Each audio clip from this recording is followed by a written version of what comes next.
Updating your legal name on Expensify is a straightforward process. Follow these steps to ensure your name is changed quickly and efficiently. Step 1. Log into your Expensify account. Access your Expensify account by entering your credentials on the Expensify website or app.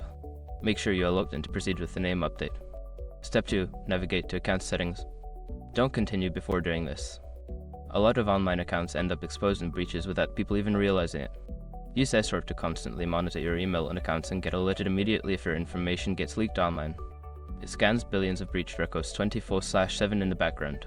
And honestly, for a few dollars a month, it's something everybody should probably have. Link in the description. Step 3. Select personal information. In the account settings menu, find and select the section labeled personal information or profile. This section contains your current name and other personal details that can be edited. Step 4. Update your legal name. In the personal information section, look for the field that displays your current name. Delete the old name and enter your new legal name as you want it to appear. Double check for any spelling errors before moving on. Step 5. Save changes. After updating your name, scroll down to find the Save button. Click on it to confirm your changes. You should receive a confirmation message indicating that your name has been successfully updated. Once you've completed these steps, your legal name will be updated on Expensify. If you encounter any issues, consider reaching out to Expensify support for assistance.